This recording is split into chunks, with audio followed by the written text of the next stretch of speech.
Welcome to the Northern Powerhouse interview series, where we're unashamedly spreading good news by interviewing Northern businesses and their successes during the pandemic.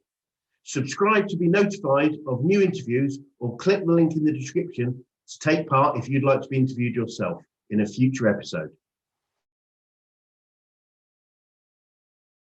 So we are joined by Allan this afternoon, who is the Managing Director at Your Creative Source in York. How are you doing, Allan? You okay? Yeah, very well, thank you. Yeah, enjoying the sun today.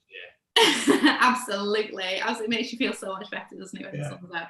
So thank you so much for giving us some of your time this afternoon. If we can start off, can you just introduce yourself sort of properly to us, and can you tell us a little bit about what you guys do? Yeah. I mean, basically, my name's Allan Wellock, Managing Director of Your Creative Source. We're a small design agency based on the outside of York, on the ring, just off the ring road. And basically, what we do is we help small and medium-sized businesses with everything that's branded, applying those brands to all manner of different things. So for whether it's conceptual design, where it might be the creation of a logo or a publication or a website or something like that, through to sort of digital solutions, where we get involved in social media, like I said earlier, the website, but we also get involved in video production, where we write and storyboard videos. We actually go out and shoot and edit, put all that together. And then we obviously get involved in photography. So we're sort of like a one-stop shop, if you like, for everything that's branded. Brilliant, brilliant. So tell me a little bit about the team there. So how many guys have you got sort of within the team? Yeah, actually, within the team, there's six of us. So there's myself, sort of manage and do the business development in the business, and then there's James, who's the creative director. Daniel, who joined us about 8 or 9 months ago, he was the head of creative for Visit York. So he came and brought the skills to the business, which have been useful. One of the areas we target is hospitality and tourism, so that were quite useful. He's got good experience in that. And then Jordan, who joined us about sort of 5 months ago, he's come on as a pure web designer. And then there's Jackie, who's head of customer services. And then we've got the accounts team, who tend to look after all things invoice-wise. So it's quite an experienced team. And one of the things that we've developed the business with is on service level and being approachable. There's a lot that we do in the business that we find a lot of small businesses don't understand and stumble around sometimes. And what we believe we do is we read those situations quite well and provide our help and guidance. Sometimes we might get a piece of business out of that, and sometimes we don't. We're more than willing to speak to people who've got a product or an idea or perhaps a new business venture that they need to think about. How do they go to the market? What will it look like? Where should I point it? And although we're not specialized in everything, we've worked with people over the years that probably have got a better idea of how to go about things. And what we do as well as a business is we work collaboratively with people who provide sort of marketing expertise and copywriting and things like that. So we can manage and provide the entire solution, which helps the business owners and the clients concentrate on what they need to be doing to develop their business. That's what we do. Brilliant. So tell me a little bit about how the last year has been for you guys, and how's COVID affected you? To be honest, when it all started to kick off last March, like everybody, we were in two minds what to do in terms about keeping staff safe and so on. And we got to a point where, ironically, on the day that the lockdown was announced, we decided that we would work from home.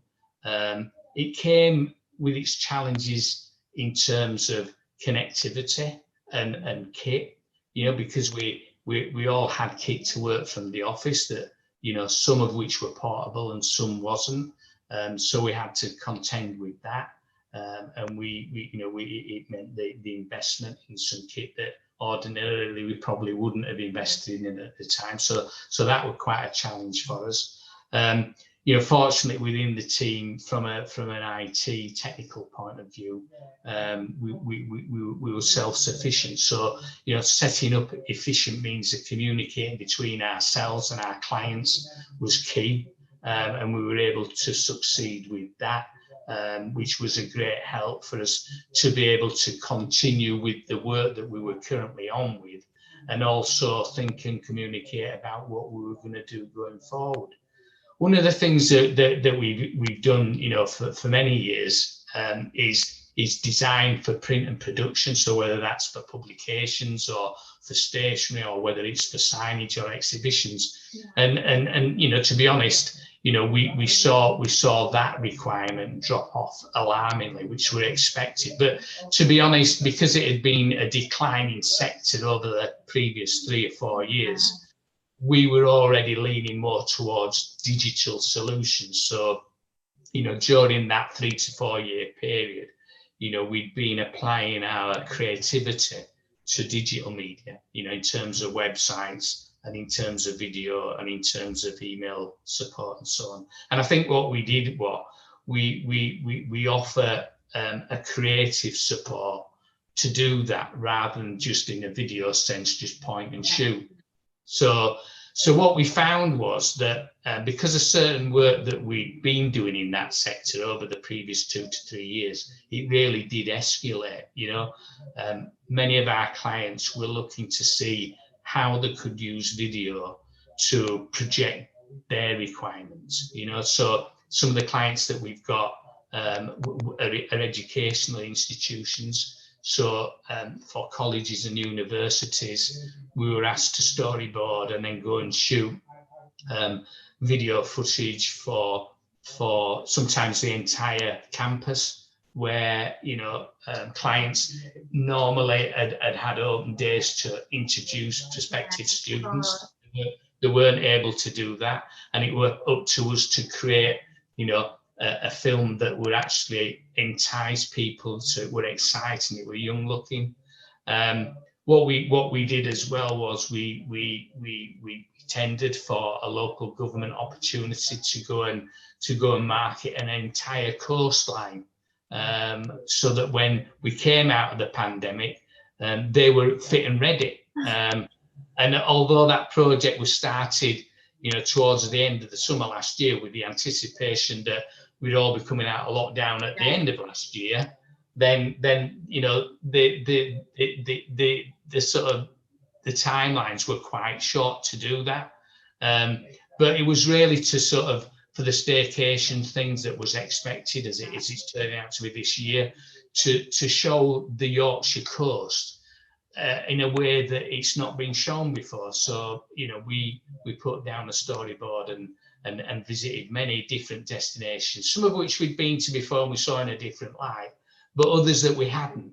And to show that in a way that people could enjoy activity rather than all the gathering. So we've done that. And then obviously other things that have come along with that, and many digital sort of, you know, refresh websites. Sometimes people have looked at the websites and thought, am I fit to come out of this pandemic? So they've called us and said, look, you know, it's not just enough to have a website now. This is what we think we could do. And we've advised them, you know, provided visuals, demonstrated to them what other people are doing the research and work that way. And it's that type of approach and support, I think has had a massive impact on our business in terms of the success that we've had. Brilliant.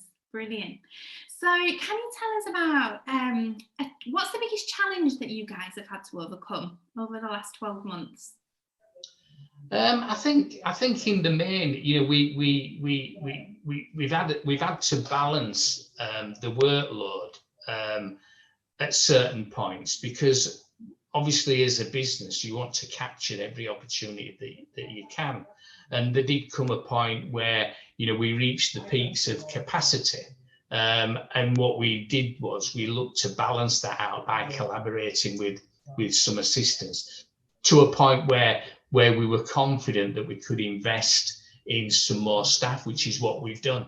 So, you know, like I said earlier, over the last sort of, you know, 6 to 7 months, you know, we brought some new people in to help cope with the workload that we've got, and we've collaborated a little bit more. And that's probably, the work balance has probably been the biggest challenge. I think in a commercial sense, there's been other challenges, in as much that, you know, as a business, you know, we were all informed that there were certain grants and assistance that could be called upon to assist the development. And I have to say that, you know, my personal experience of that, being responsible for that for your creative source, that has been a testing time. We found it difficult to get the responses that we wanted when we wanted them. And I don't think we're on our own in that sense. I think, you know, when we've got people that have been furloughed, you know, actually trying to find from a skeleton team where you need to be and what you need and what you're entitled to is not really easy. So that's been a challenge too. So how have you had to adapt, do you feel, in terms of being a leader of the business? How have you had to adapt over this time? Well, I think, you know, because I'm probably the oldest in the team, you know, from a technical point of view, I'm not the most IT literate, or wasn't until the pandemic started. You know, I was very much a traditionalist in the way I went around, you know, how I did things. I mean, obviously, you know, I used the website, I used email and things like that. To be honest, I used FaceTime a little bit, but I didn't often use Zoom. I'm very much a person who would like to go and meet somebody rather than sort of, you know, have a discussion, you know, over a video call. So I think from that point of view, that's been a challenge that I've had to adapt to.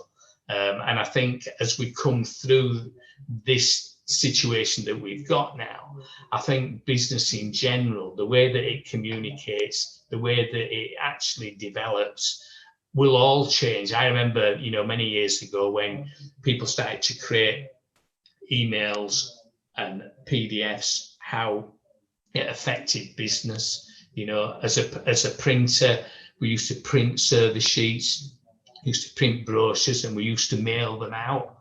You know, we used to print posters for the back of shop windows and things like that. And now, you know, in terms of our communications, you know, publications are put online. We create term page documents. In terms of, you know, actually meeting, you know, where I've spent many hours on the train to London, you know, I don't go to London that often now, but when I want to have a meeting, I can do it in the office, far more efficient. And in terms of, you know, when retail opens again, you know, where people used to put paper backdrops when they were displaying goods in windows, it can now be done by a click of a switch, because we create, you know, digital displays and digital posters that, you know, can get messaging across at a time when the clients want, how they want, you know. So it's all changed, and you know, I mean, that's why it still makes things exciting for what we're doing. You know, we're looking to evolve, and you know, I can't stress how much people need to look at themselves now and just think, well, you know, in this era, what has happened over the last 12 months, and I look at my business, am I fit and ready, and have I got all the tools and the messaging that I need for my business?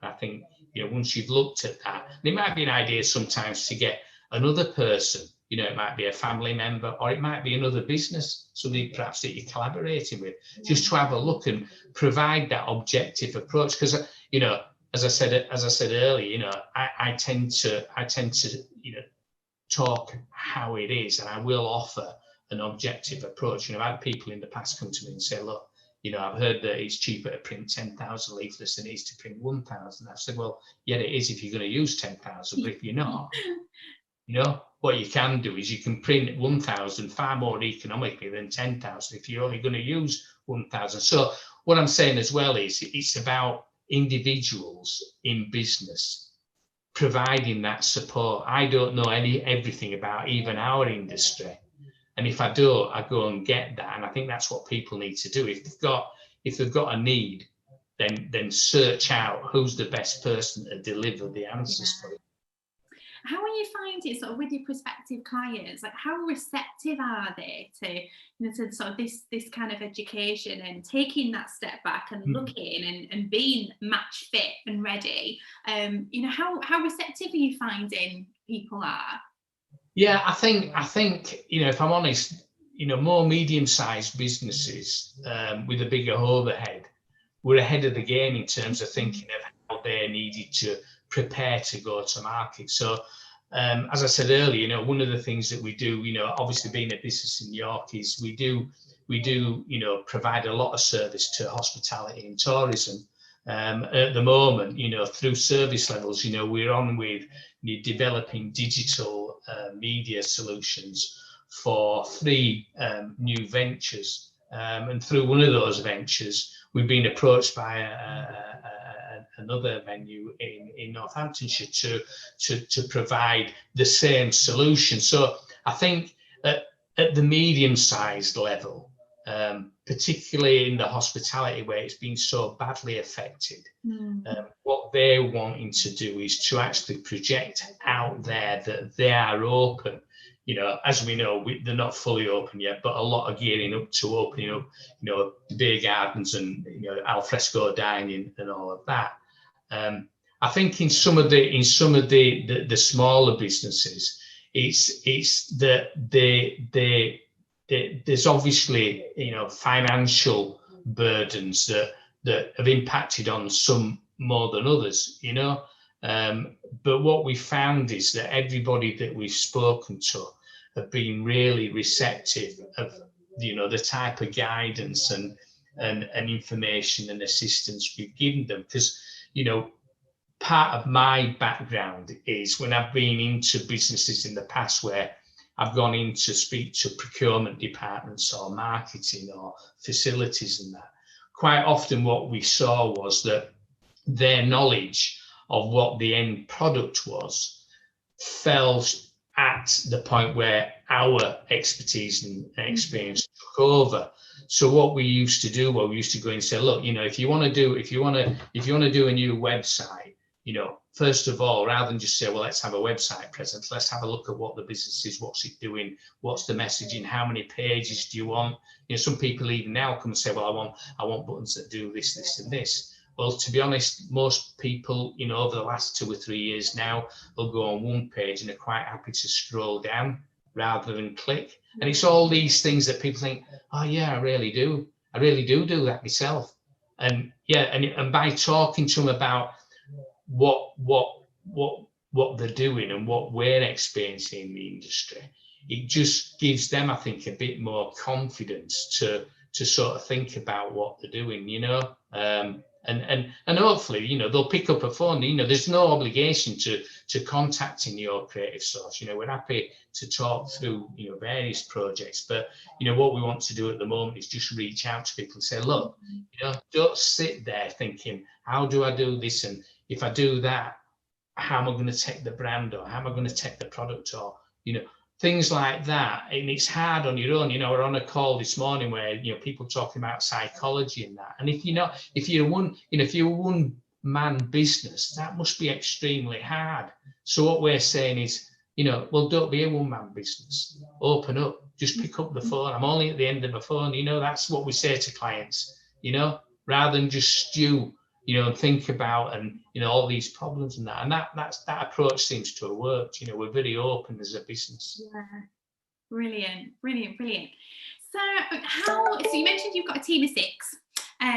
But you're a small team, you're a close-knit team. How are the team doing? How have the team coped with the changes that you've had to make and the adaptations that you've had to make over the last year? How are those guys? Yeah, it's probably hit people in different ways. I mean, in terms of James, who's the creative director, he's got 2 young children, and basically the challenges have come with homeschooling, and when he's got schooling, the challenges have come with having a young family around while he's trying to work. Yeah. At that particular point, it's probably been our busiest period ever in the business. So from a stress and a pressure point of view, I think it had quite a big impact. At one point, I know that, we James was working non-stop, even weekends as well, for, sort of 4, 5, 6 weekends on the trot. So things like that were impacted by the workload and the pandemic, Daniel, who joined us about 8 or 9 months ago, had been working in the previous time of the pandemic on his own, in a corner, in his flat, designed for the Borough of York. And I think the thing that, he perhaps struggled with a little bit was it was always the same corner, and probably struggled a little bit in terms of, he's a people person, so talking to people and things. Interaction. Yeah. And then, in terms of, Jordan, who's joined us recently, he left university, obviously wanted to get into, the industry that we're in, couldn't get in the industry when we came across him, a young guy with, great aspirations and so on. And so we were able to offer him a position. And in terms of a team, James and Daniel have been working in the business, in the office, keeping social distance for the last sort of 6 months. That's eased things a little bit from their mental approach and the physical communication that happens with communicating in a business. Jackie and I have been working from home, although occasionally I've come into the business when we've needed to write tenders and things like that. So I think as a whole, what I'm proud of is, fortunately, when we interview people, I look for the character first and then the skill set second. And I think the guys that we brought in over the last 12 months really do fit in well with the team. We're all a supportive group. And I think, we all get on well together, which has been great. And I just think that, it's an exciting time for us as a business. And, obviously through all the efforts and the upheaval that everybody's got, you've got to be adaptive. One of the guys, had come in and, I might have COVID today, and gone to have a test and things like that, and we've all been really careful in terms of how we've kept ourselves safe, and our families. I have an 85-year-old father-in-law who lives with Jackie and I, and I've got an 89-year-old mother that lives in the village. So, when we've been out on video projects, James and I and the rest of the team during the pandemic, when we've been into universities, when they were allowed to open up and control the number of pupils, or we've been out shooting other videos like on the Yorkshire coast, we've had to be particularly careful of our own safety and the impact that can have. So it's not been insurmountable what we've done, but it's a credit to the team and how they've reacted to the situation, and to be honest, how they've supported and contributed to the development of the business. Absolutely, sound like an absolute credit to you.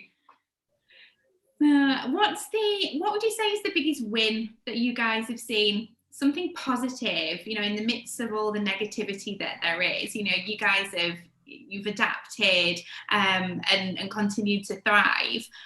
What would you say is the biggest win that you've seen? I think for me, and probably some of the guys is, we over the last 12 months, we've seen the business really come into its own. Like most businesses of our size, you're concerned about continuous business development. In other words, you worry about getting the work in, and when you've got too much work, you worry about getting it out. And, you know, I'm old enough and wise enough to understand that that's always a fine balance in industry. So I think the biggest win that we've got is to take the business up to a next level. You know, we started out 5.5 years ago to make an impression in the city that we lived in terms of what we offered and gained the respect. And I think we've definitely done that. You know, we've worked with some great people. There's been some really good people that we've networked with that have helped us as well, and opened up doors with other opportunities, you know, which we're really grateful for. But I think now we're a business where we're a serious contender for the size of business that we are. We're now excited about taking it up to that next level, you know. Brilliant. And the last thing I'm going to ask you, Allan, is over the last year, so all the experiences that you've had, what would you say is the biggest thing that you've learned over the course of the last year? That's quite a difficult one. I think I've learned so many things. I think so in some instances a little bit of the pace of things has changed a little bit. Whether that'll pick up again, I'm not too sure. My sort of background in the past is that, you know, things have always been very, very fast paced. I think as a consequence of the pandemic, the pace has eased a little bit. I think people have become a little bit more tolerant. I think people have probably come to appreciate more a work-life balance. I think that's probably something that I've recognised more, that, you know, that perhaps you don't have to go into the office at 9 and finish at 5:30, and that's all that you do. You know, there can be some success through flexibility and a different approach to that work-life balance. And I think in York, where we are, I think there's more people suited to that. I think a lot of people that live in York come to York to live because of what it is. It's a lovely place. It has a lot to offer. Fantastic to bring up a family, you know, and they do that. And so I think, you know, it's important to think about enjoying that, as well as, you know, working to provide for that type of lifestyle. Brilliant. So I think that's probably what I've learned the most is, you know, that, and probably my age, I'm getting maybe a little bit more mellow in my age, you know. But it is that, you know, enjoy the business and enjoy the life. Fabulous. Great advice that we can take away. Oh, well, listen, Allan, thank you so much for chatting with us and for sharing your experience over the last year. We really, really appreciate it. Thank you ever so much. Yeah, no, you're welcome. And like I say, thanks very much. You're welcome. Thank you so much, Allan. Take care. Bye. Thanks for watching. What was your takeaway from today's interview? Please post it in the comments below and subscribe for all our upcoming videos, or click for the next video here.